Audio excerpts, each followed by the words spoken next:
It is 12:03. All right, everyone.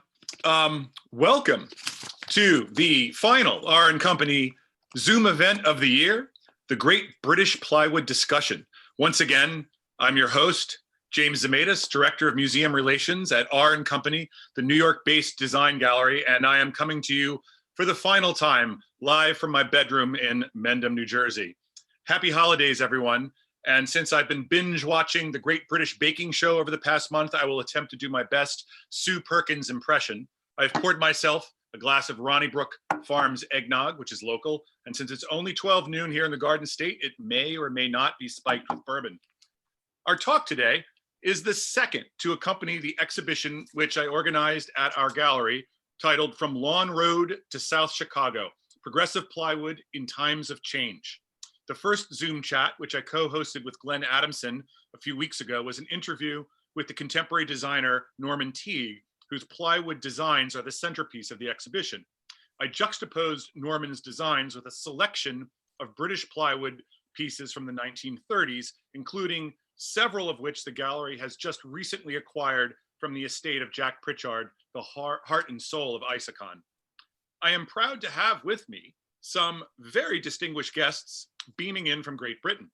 We have the world's most famous historical design scholarly couple, Juliette Kinchin and Paul Sturton.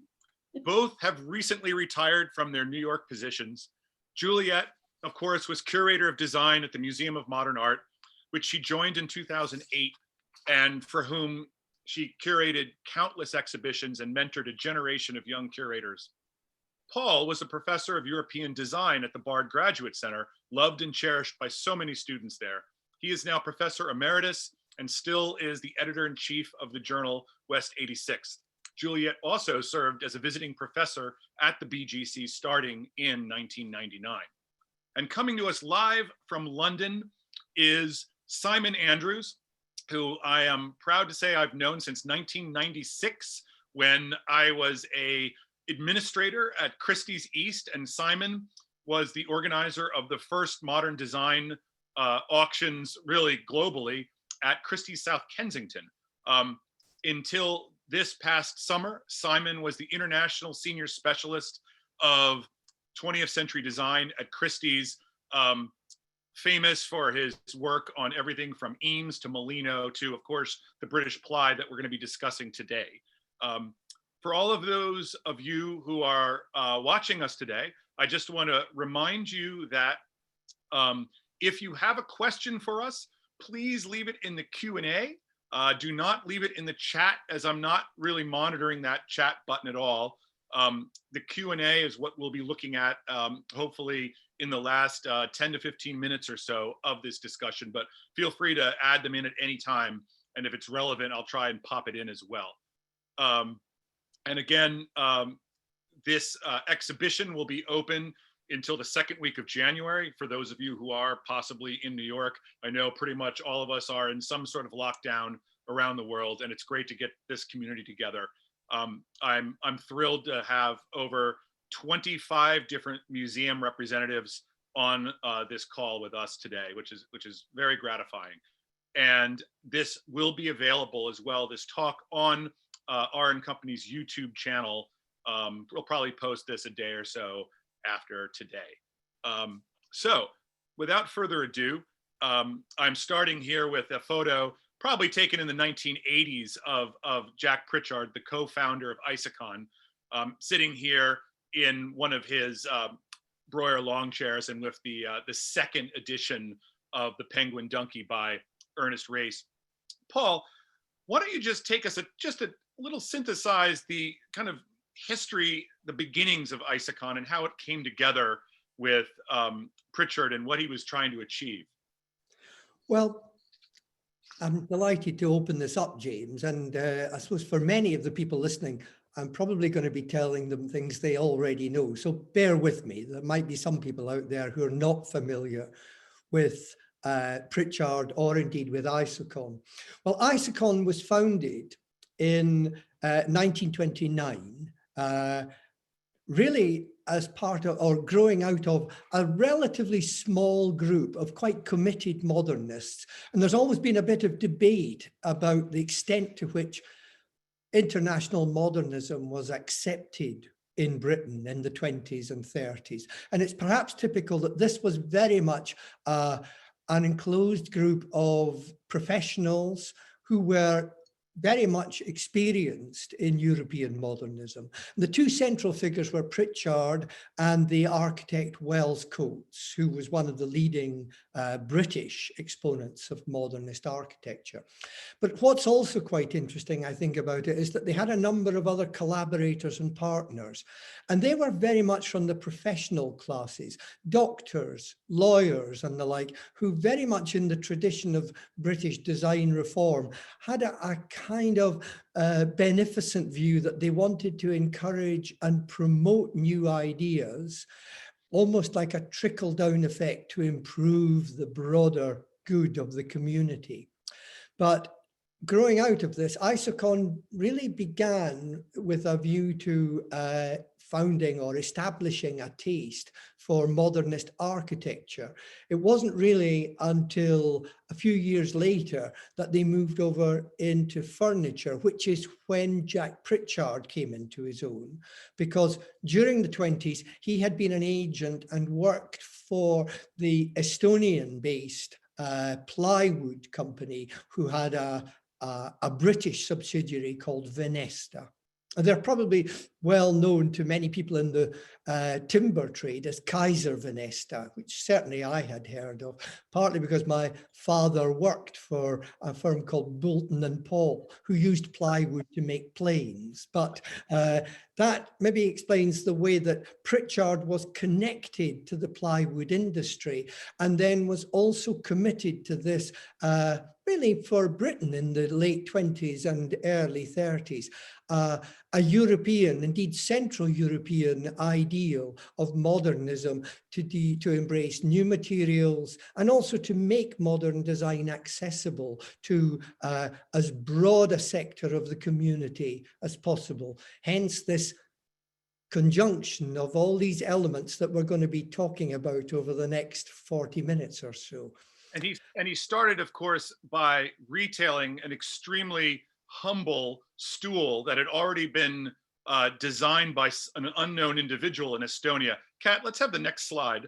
And it was this stool on the left, which was already being made in Estonia, that he, of course, decided to retail in England, which, of course, then in 1934, he invited Gropius and Breuer to come over to England. They were fleeing Nazi Europe at the time, and on a very sort of connoisseurship geeky note here, Simon, why don't you take us a little bit through the influence of Gropius, which, depending on how you look at it, is either major or minor, and the stools that we see right here.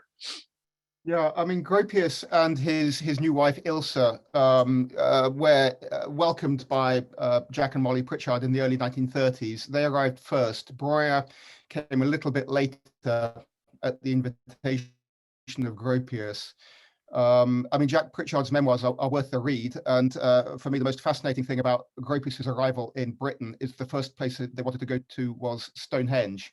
So Jack and Molly Pritchard took the Gropiuses to Stonehenge, which I think is rather magnificent for the former director of the Bauhaus to embrace that ancient Paleolithic site.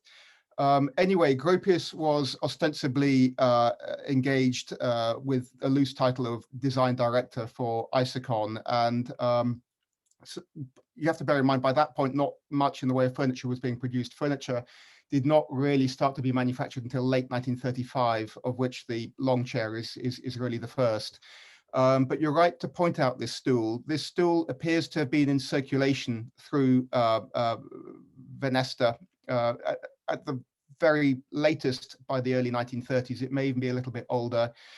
We've encountered versions of this stool that have got embossed plywood seats that are decorated very much in the same manner as a Thonnet cafe chair might be. Right. So you might assume produced for the European market, not necessarily for the British market. So quite what the origins of the stool are, it it's a bit loose. It's worth bearing in mind as well that the form of it is basically cylindrical. And at that time, Venesta, and indeed one of Jack Pritchard's primary occupations, was producing shipping crates and boxes, packing materials. He was clearly aspirational and wanted to go beyond making plywood boxes.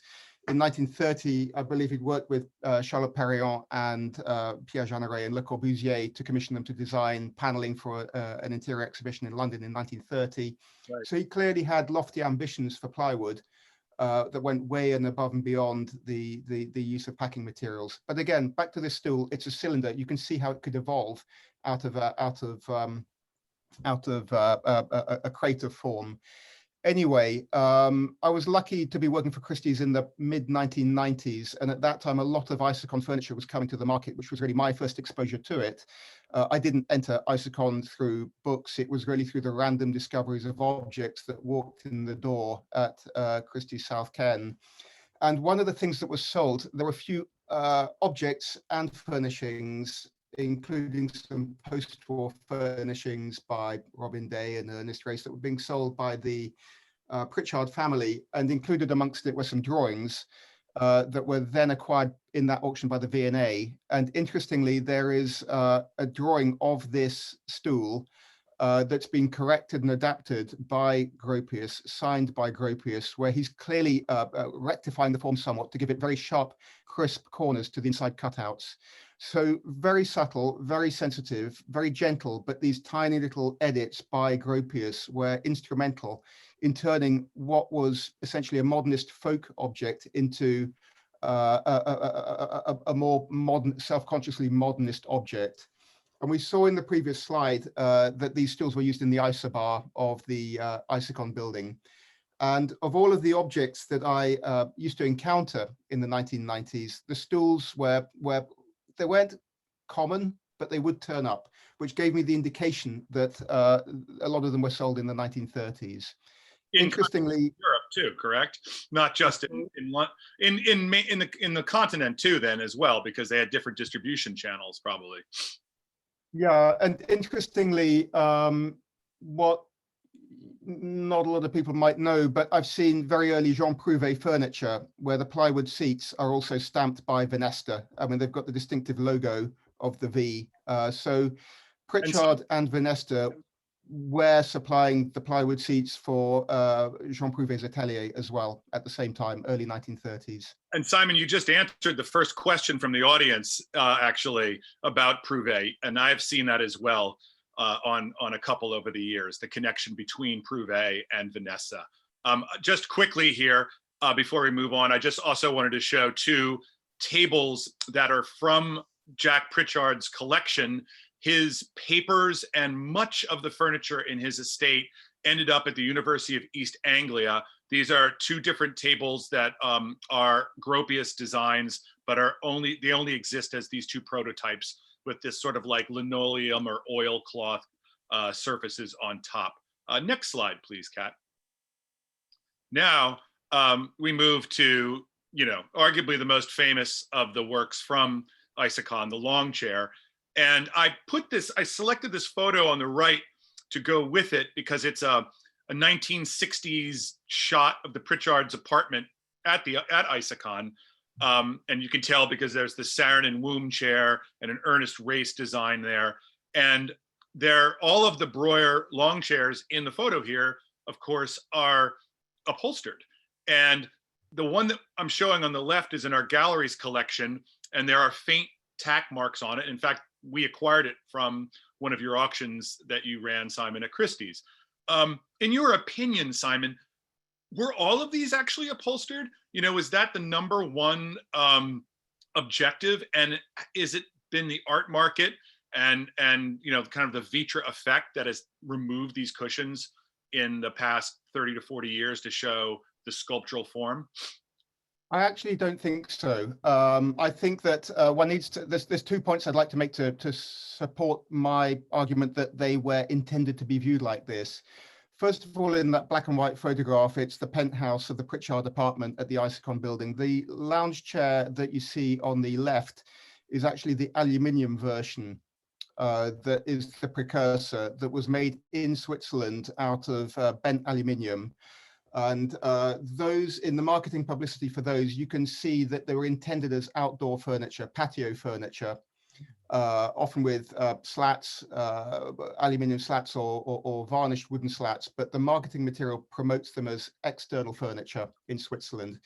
Now, those aluminium versions of the long chair were produced in the early 1930s, and we know that Breuer, prior to coming to Britain, Breuer was already trying to have conversations with a British agent about producing the aluminium version of the chair in Britain when he was intending to come. That fell through, it didn't happen.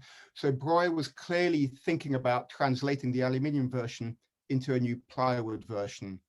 The next very important point is that in 1933, there was a seminal exhibition at Fortnum and Mason organized for Alvar Aalto furniture, which was really Britain's first exposure to plywood furniture. And you have to bear in mind that much of the furniture that would have been produced for the Paimio Sanatorium outside Turku, early 1930s, was shipped to Britain, examples of it, and exhibited there at Fortnum and Mason. And all of that furniture would have had bare plywood seats. So in a sense, having the ribbon of seat like this as an exposed plywood ribbon is really in keeping with the prevailing aesthetic of the Aalto furniture that was then popular. And it's also following the precedent of a non-upholstered prototype in the form of the aluminium version. Excellent. I think also what is worth mentioning is that the seats of these chairs originally were produced in Estonia. Right. I remember some of the very early examples would confuse me because I would see on the stretcher there would often be an Isokon decal label with the telephone number, and yet the front of the seat would be stamped made in Estonia, and it would confuse me. I didn't necessarily know why this was. But it transpired that the first versions of these of the chaise longue seats were produced in Estonia. Also, the small set of 3 plywood nesting tables were produced in Estonia, shipped over, and then Harry Mansell and the team would assemble the structure around the preformed seats. Let's go to the next slide. Perfect segue there, Simon, because what we see here now, of course, is the short version of the chair on the left, which I don't know about you folks, but personally, I actually fancy a lot more. I just find it to be extraordinarily beautiful. And there's that Christopher Wilk video online at the Victoria and Albert Museum, which he talks about the chair and much of what you've just discussed here, Simon. And on the right-hand side, we have an extremely rare cabinet in our gallery's collection where you see basically the cutout Breuer tabletop married to a design by Mansell, who I note only gets 2 sentences in Jack Pritchard's memoirs, Simon. He's really sort of a shadowy figure who's not very much is known about. Yeah, I mean, Harry Mansell, I gather, was really the craftsman and the the fabricator of the furniture. He had an understanding of how things needed to be made, and I can't remember who told me this. It might actually be Chris McCourt of Isokon Plus, but Harry Mansell apparently begged Jack Pritchard to design furniture for Isokon. I think Jack was perfectly happy with the stuff that was being produced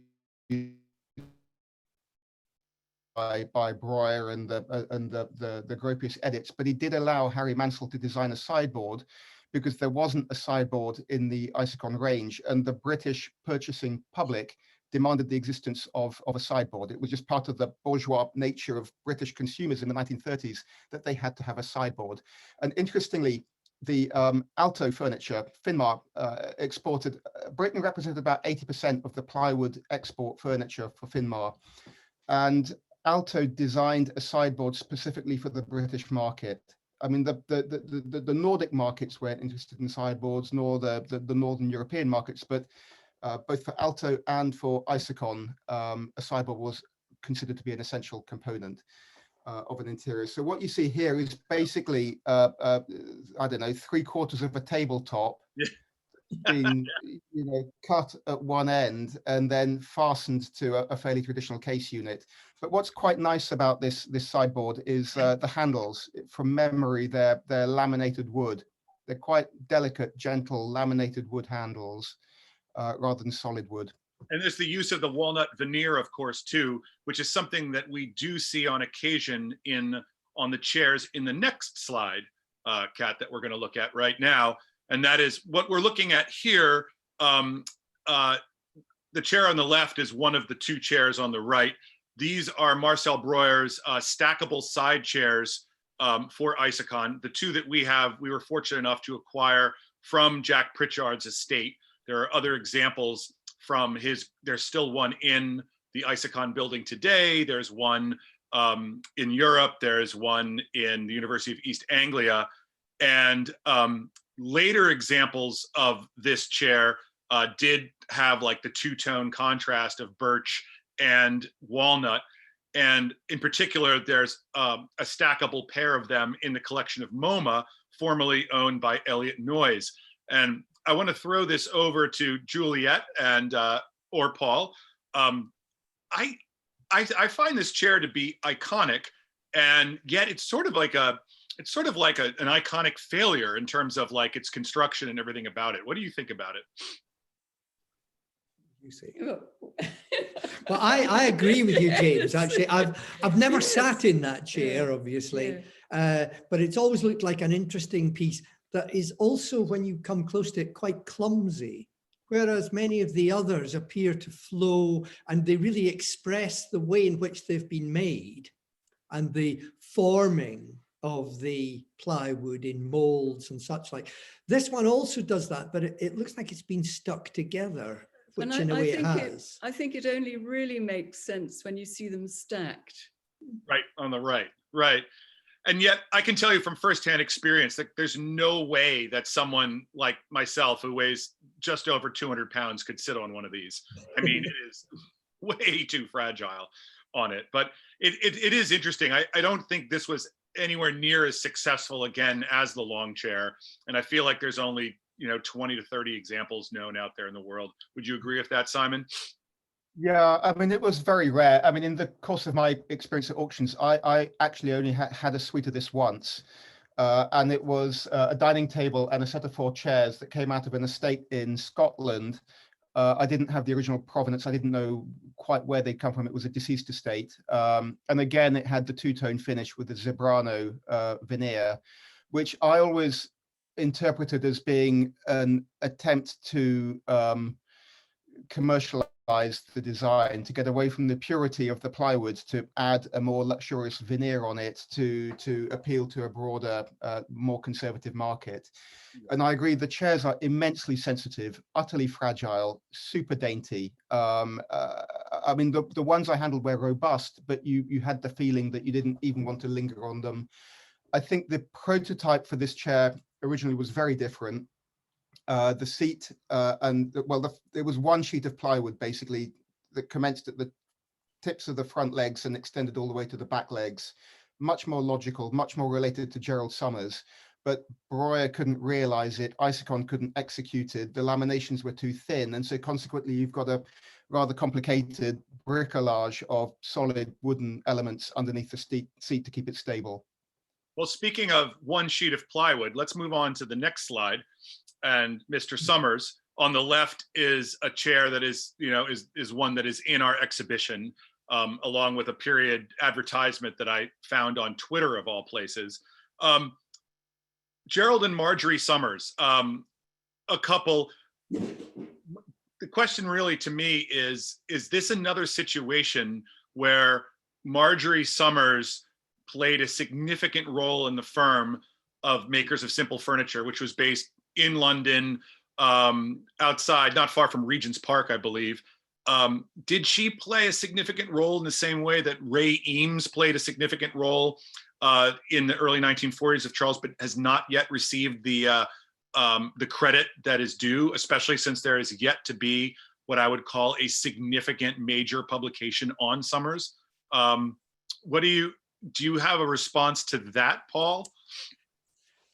Not to any great extent, James, because Summers remains a somewhat shadowy figure in British design, and the Makers of Simple Furniture get thrown into most narratives, but I don't really feel that they've been connected to the main traditions of British design very effectively. What's your view, Juliet? Yes, and we don't really know what happened to them after the company folded. I mean, we were just talking about how little we know really about Marjorie, but I suspect, rather like the early plywood experiments by the Eameses, it was quite a hands-on DIY collaborative effort making this furniture. Yeah, and let's go to the next slide. Just one point on this, actually, James. So just to go back to that, I mean, I have no doubt in my mind that this chair is the most resolved, beautiful, expressive, and important piece of furniture of the 20th century. I agree. I mean, every designer and architect aspired to make a piece of furniture out of a single element or a single material. This is a rectangle of plywood, very thick plywood, that's got multiple slices to it, and then it's folded and bent to create a form. I can't think of any other piece of furniture, especially of this date, that is quite as fluent, as expressive, or as minimalist in its conception. There's no bolts, there's no screws, there's no fixing elements. It is simply origami. So with the comments about Summers, we don't really know enough about him. You can go through the old studio yearbooks of the 1930s, and there's the most incredible weird furniture that looks like giant doll's house furniture. We know that he worked a little bit for Marconi as a manager for Marconi, the radio company, in the early 1930s. And we know that by the 1950s, he was making ball bearings. But quite how he arrived at the point of designing the furniture is unclear. We believe that he got the plywood from Venesta, from Jack Pritchard. I've read that he exhibited at Fortnum and Mason alongside Alto, but I've never seen any evidence for it. So quite rightly, he is a strange mercurial eminence grise in international furniture design. Sorry, I just had to rant because I'm a fan. Juliet, yeah, I thought you were going to say something, Juliet. Yes. Well, I was just going to say, I read somewhere that he also exhibited with Heels and had a direct contract with them. But this was purely an aside. And there's no evidence to follow through on any of these lines about how the makers of simple furniture operated, or indeed the range of things that they produced. They, as I suggested at the beginning, they remain slightly enigmatic within this whole history of plywood and modernism in domestic design. Yes, and it's interesting because there has been some recent scholarship. There's a lovely book, it was just pointed out in the chat session, a lovely book published in London recently by Abel and Sloan, which has great period photographs from unknown archival sources that I absolutely love, but still there's so much to be learned. And let's go to the next slide, where again, a piece that is a profound mystery still, I think to some extent, is this Gerald Summers trolley on the left-hand side. This one here was sold at Wright a couple of years ago, and really is the only, the one that I've ever seen. This one was originally exhibited in Derek Ostergaard's Bentwood and Metal Furniture exhibition 30 some years ago, was acquired from Barry Friedman in the 80s by a Michigan collector, and then sold at Wright a couple of years ago. And, early on, it was actually, attributed to makers of simple furniture, but there is a slide in the University of East Anglia in Pritchard's papers showing that this was actually produced or retailed by Isokon. When I wrote about this piece a couple of years ago, I assigned it the date 3738, but now I've actually seen something to say that this was a piece done before Breuer and Gropius came over, and sort of during those early years of Isokon in the early 30s when they were trying to find their feet on this. Simon, you've never seen one apart from this one either, have you? No, it's the only one. I mean, I remember getting that Bentwood and Metal Furniture Ostergaard book when it came out, and it was for me the Bible of everything I wanted to handle, and that was even before I ended up working for an auction house. And I remember it in that and being fascinated by it, the one-piece chair. And on the right here, point about Simon, I think I lost you there. Are you there? Yeah, sorry. Yeah, I mean, I was just thinking about the point about heels, though, and the trolley that is on the facing trolley that is we know it's heels. We was in the heels catalogs. I've got some heels catalogs from the mid-1930s. There is absolutely nothing else that looks like this trolley in those catalogs. The rest of it is, you know, fairly generic, sort of hefty architectural modernist deco furniture. This is the only plywood object in the heels catalog. And what's fascinating is you kind of expect it to be by Gerald Summers. It ought to be by Gerald Summers, but what's your take on it? Is it, or is it not? I mean, it is. It just jumps out at you on that period catalog page, and yet one also has to look at a trolley that we don't have on our slide presentation, and that is a trolley that Summers and makers of simple furniture did. That is in the collection of the V&A. That is about as institutional a trolley as you've ever seen. You know, it looks like something you would see in a hospital, basically.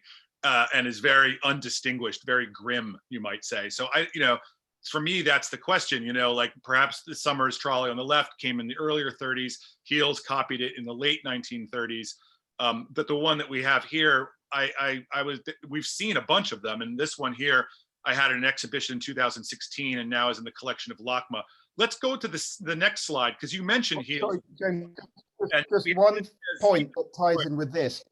But with that Heels trolley, Heels, they did have a relationship with Gerald Summers. They wanted a relationship with Isokon, but they wouldn't allow Isokon to use their name. Right. And right. it may be that it was the same situation with Gerald Summers, because the next piece that you're going to show is indeed Breuer for Heels, right? But without any mention of Isokon. Right, and this one is in the collection of the High Museum of Art. We've seen a few of these out here. Personally, I actually find this to be, again, a little bit on the klutzy side in terms of the development of the biomorphic form. And quite frankly, to use a pun intended, when Breuer immigrated to the United States, as did Gropius, and they teamed up on the Frank House in Pittsburgh, doing both the architecture and the interior furnishings. The collection of furniture in the Frank House, which was produced by Schmiegen Kotzian, the New York-based, very high-end cabinetry firm, Breuer sort of took the concept that he was, I think, going for on a low-cost way with Heel and really, you know, turned it into a bougie American modern kind of experience, much more biomorphic. The materials are incredible, use of pony skin, you know, and you know, most of those pieces are still in the house. In fact, almost all of them are. Only a few have been out over the years. But I want to then transition here in the next slide, because I'm conscious of the time, and wrap up the Isokon section with the glorious Penguin Donkey, the last major work to come out of Isokon prior to World War II, and really just by a couple months' time. Designed by Egon Ries, a Viennese designer who ended up after the war in Scotland, and something perhaps to be touched upon by Paul in a second.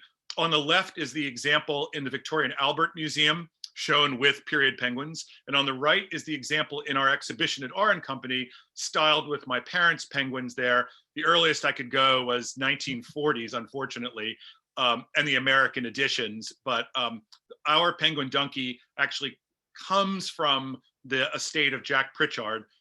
It appears to be the only one that he retained. And Paul, talk to us a little bit about what you've called in the past a prime object of British modernism, and this confluence of the paperback and the writers of the paperback and their relationship to this community and the design itself. Well, one of the features that is emerging from this, James, and we see it in almost all of the objects that we've looked at, that they're relatively small numbers in production.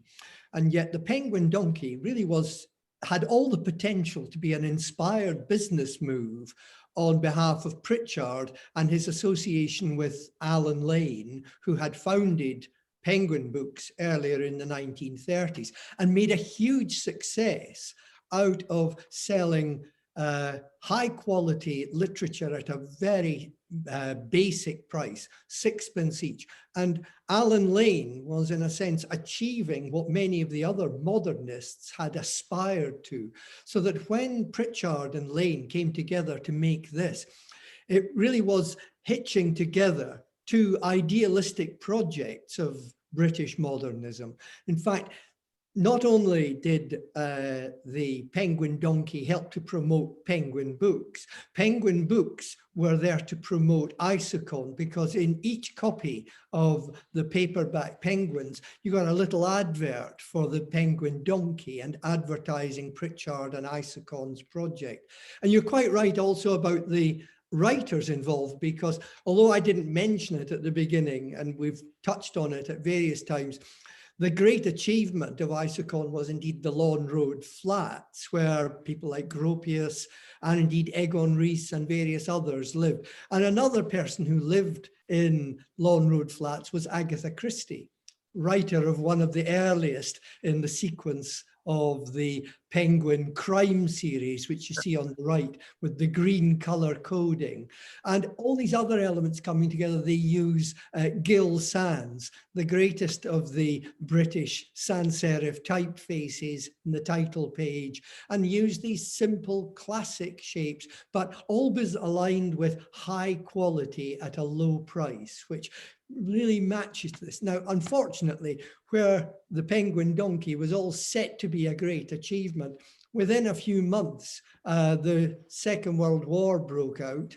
And indeed, after that, Estonia fell into the Soviet sphere of influence. So many of the exports of plywood ceased. And indeed, much with rationing introduced after that, the Penguin Donkey couldn't expand beyond the limited number of, not exactly prototypes, but I think the estimate is for something around 150 of them were made in that first round. So what should and could have been a great achievement that brought this new design to a mass audience really was cut short by the war, which is one of the features that keeps recurring in all discussions of mid-20th century design.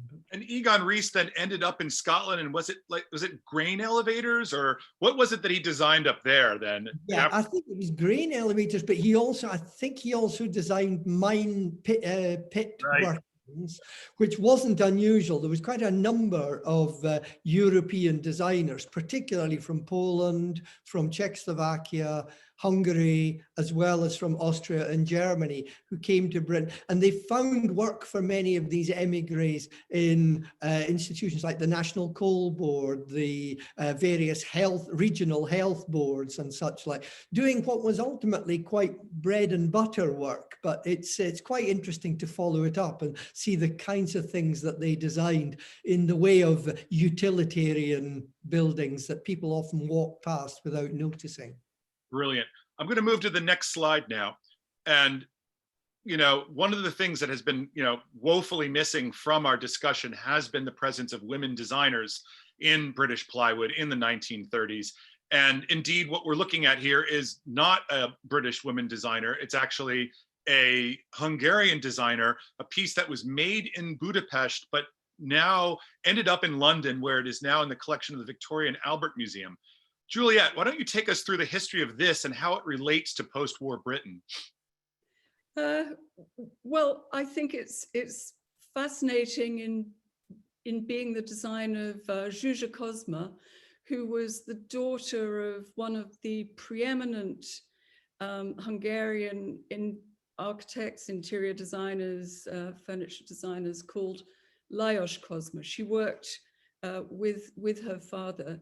And I know that there were a number of these drinks trolleys supplied to villas in Budapest in the 1930s, mainly for a Jewish clientele, all of which have since disappeared or were destroyed or the property confiscated. So this is a kind of rare survival, but it also, I think, ties into this network that you have in London and other centres of all these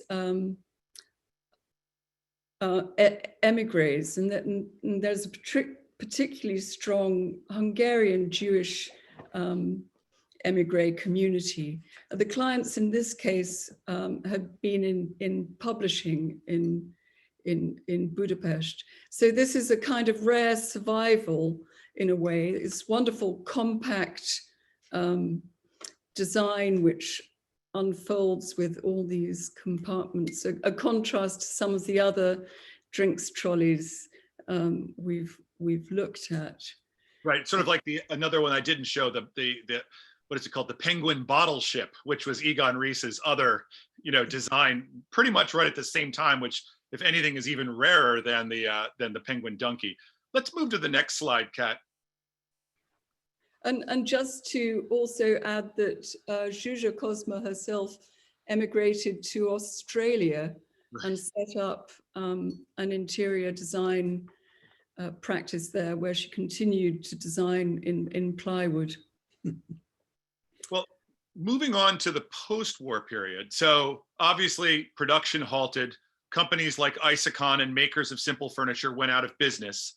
And it was after the war, during times of great grim austerity, that we get to the furniture of Ernest Race, who, I think it's sort of fascinating. The American market in particular and the American museum world have so little of Ernest Race. I mean, I think he's probably one of the most, important designers to just not be discussed or known at all in the United States, for example.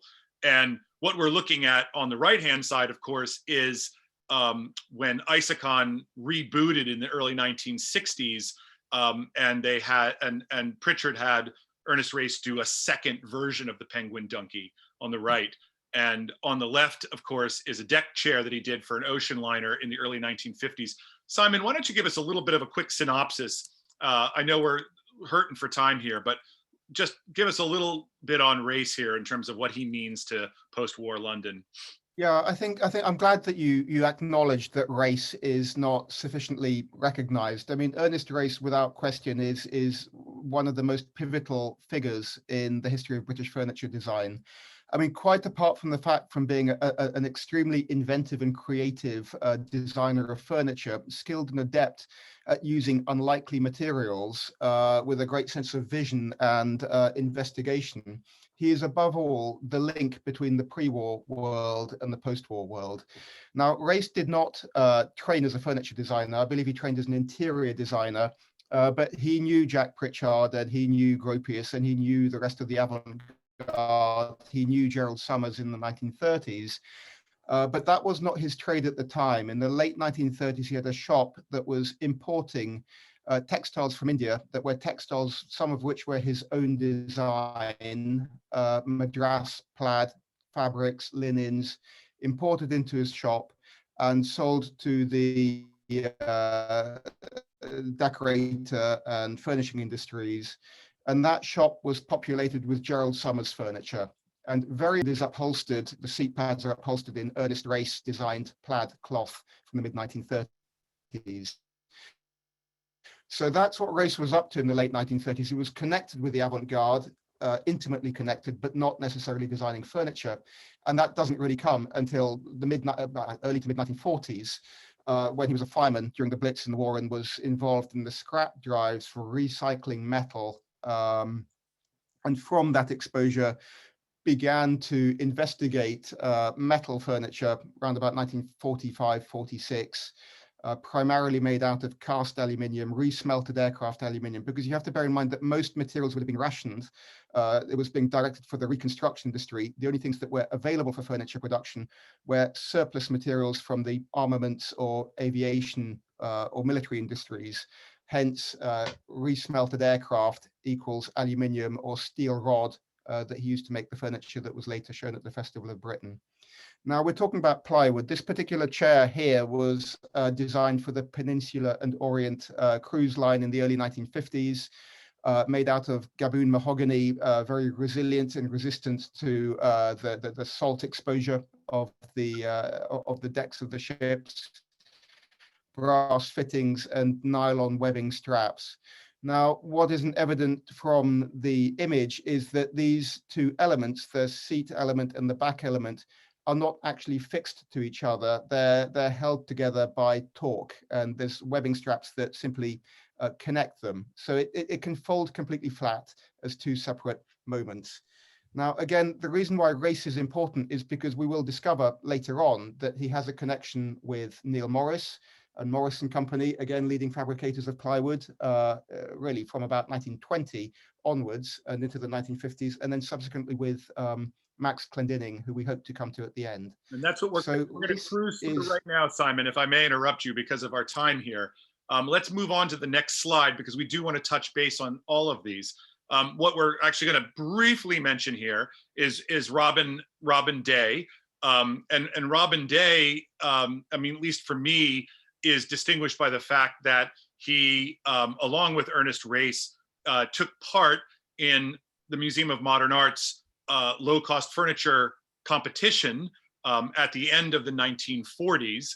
And what we're looking at on the left is a period photo from MoMA's catalog at the time of the prototype made in England out of a plywood shell. On the right is a festival hall chair, which I took the photo of at one of Juliette's exhibitions at MoMA a couple of years ago on the good design. I mean, I think the International Low-Cost Furniture Competition was absolutely pivotal for Robin Day. And it was on the basis of his winning entry in that with Clive Latimer that he started to work with Hille, who made the furniture for the Royal Festival Hall there, which was very much a centerpiece of the South Bank complex at the Festival of Britain in 1951.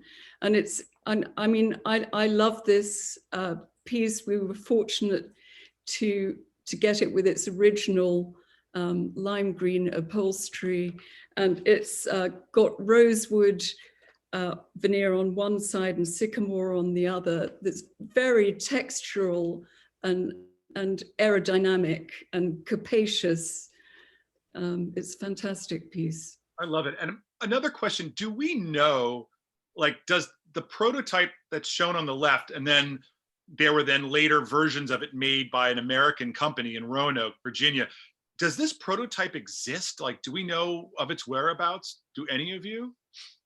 I don't know of its whereabouts, but I think their experience of working with Johnson Carper in Roanoke was very unhappy. They felt they were railroaded in the production process, and they actually wrote an article in Design magazine on the problems of designing in one country for production in another. There were some unhappy relationships with some of these competition things. It reminds me of like Eva Zeisel's unhappy experiences with the company out in Iowa there and her chair.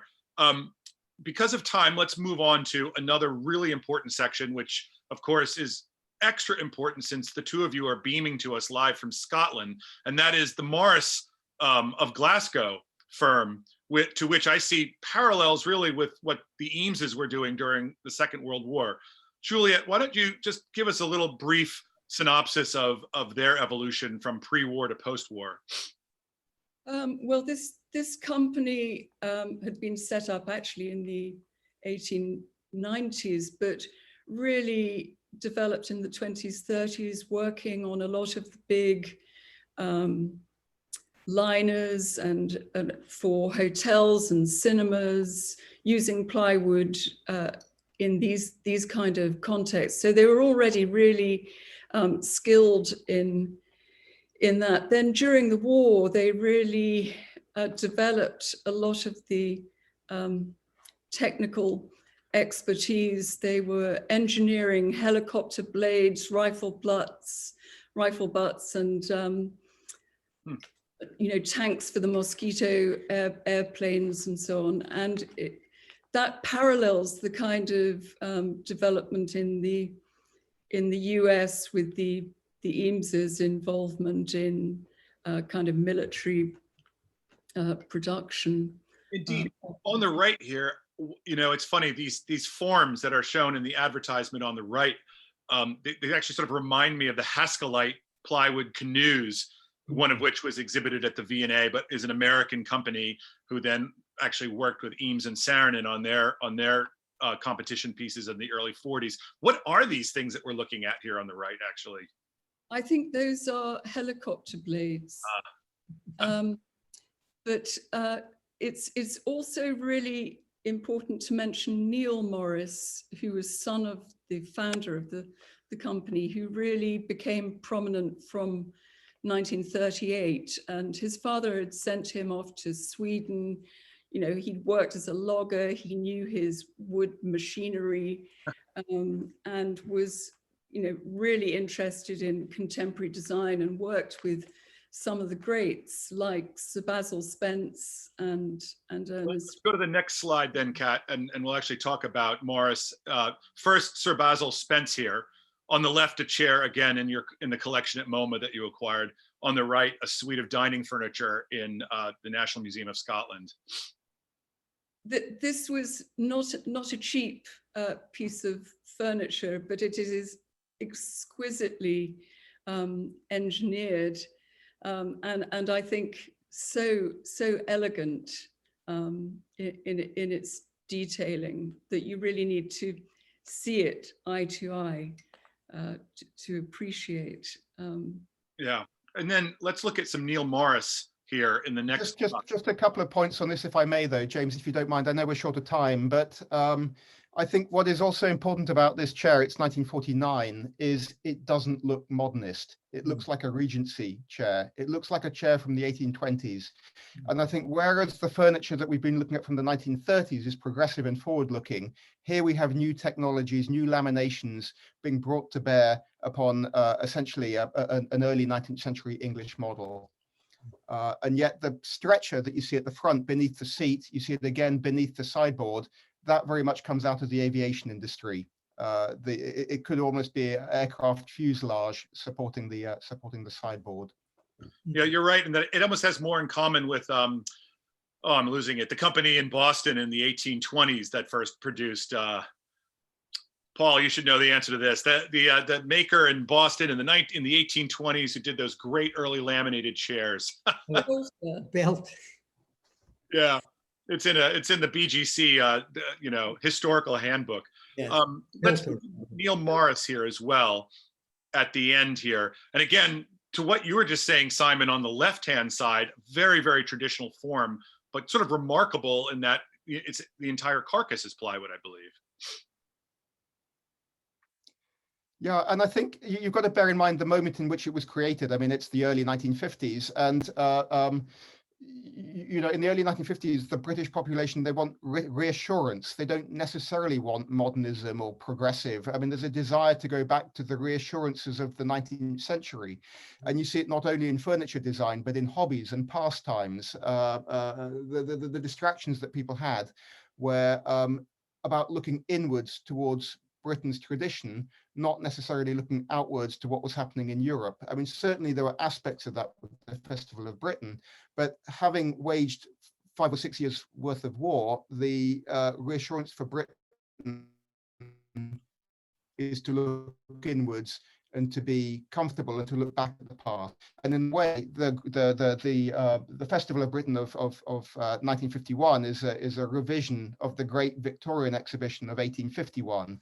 And whilst we celebrate much of the modernity of it, there was a lot of Victoriana going on in various satellite shows of the Festival of Britain. It wasn't all about modernism. So I think looking back to the past is part of the aspect of looking forward to the future. Now with the Neil Morris table on the right-hand side, the cloud table, which I believe you guys can correct me, was based on the Cumbrian Islands off of Scottish coast. Well, not the Cumbrian Islands, a slight error there. It's the island of Cumbria. Cumbria. There you go. Cumbria was also a line that the Morris Company produced their furniture, but you're on the right track. Now, I will say the American me does see this particular table as being highly derivative of the sort of American amoeba shape started by Paul Frankel, then John Gibbings and Noguchi and everyone else. But No, I think you're right. It is definitely aligned with that. The story of it being linked to Cumbria as the map of the island, you have to take that with a pinch of salt. But the Cumbria line is definitely an important one. And I think you're also right. It's central to this amoebic design tradition, which was such an important feature of mid-century modernism in general. well, last but not least, and I'm going to turn this over to Simon, who is very, very passionately has discussed and written about this designer and knew him as well. Max Clendening, who I believe was an Irish-born designer, correct, Simon? In that he split his time between Ireland. Max has got a long, illustrious history, and Max is he's the last of the three great British designers that I find so inspiring and that are linked to each other. I mean, at the very beginning, there's Gerald Summers, who creates this fascinating otherworldly furniture about whom very little is known. You've got Ernest Race that bridges Gerald Summers and eventually begins to produce furniture by Max Clendening in the mid-1960s. And then Max himself, who practiced as an architect in Belfast in the mid-1940s without a license, working for a local firm, eventually got his license through the Architectural Association of Britain in the early 1950s, was part of the Britain Can Make It exhibition of 1946, against to the Festival of Britain in 1951. And lurks in the background, and I was first exposed to him by the seminal Studio Yearbook of Decorative Art, 1966 to 67, which published photographs of the home that he shared with his partner, Ralph Adron, who was also an artist and designer, and a set designer in Highbury in Islington, northeast London. The most exotic interior, populated by this peculiar cut-out plywood furniture, set within an early Victorian interior with the most extravagantly painted ceilings, where the fireplace would be painted the same color as the walls. But Max started creating furniture in the early 50s, really begins to get under a gusto in the early 1960s. And what we see in the photograph on the left here, Max's dining room, Max and Ralph's dining room. The furniture that you see was being produced in a handful of examples. It was, it was made by Max's father's company in Armagh in Ireland, and originally produced this way so that Max could bring it back on the plane, having had it manufactured or cut on the jigsaw in Ireland. He practiced as an architect in the late 50s, produced a very fascinating railway station in Manchester, also a town hall in Surrey that caught the attention of a Liberty buyer based along these lines that was revealed in 1965, and that then caught the eye of Neil Jordan, who worked with Ernest Race to produce it as flat pack furniture. So, whereas at the start of this conversation, we've revealed the expressive, malleable,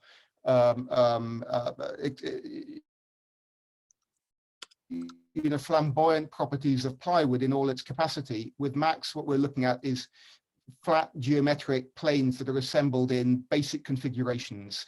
And to my mind, he completes the narrative that starts with Gerald Summers and with Ernest Race as the communicator and facilitator in the middle, to close the narrative of expressive British plywood design, 1930 to 1965. Thank you very much, Simon, for that. And I'm looking at our questions right now. They're more just sort of comments than questions. And in some cases, they were pieces we discussed quite a while ago. We are actually out of time. It's 1 o'clock. I think we're going to get cut off by the Zoom machine in a second. I want to thank everyone for joining us, and a special, extra thanks to our guests today. Juliet, Paul, and Simon, thank you so much. And that's it. Thank you.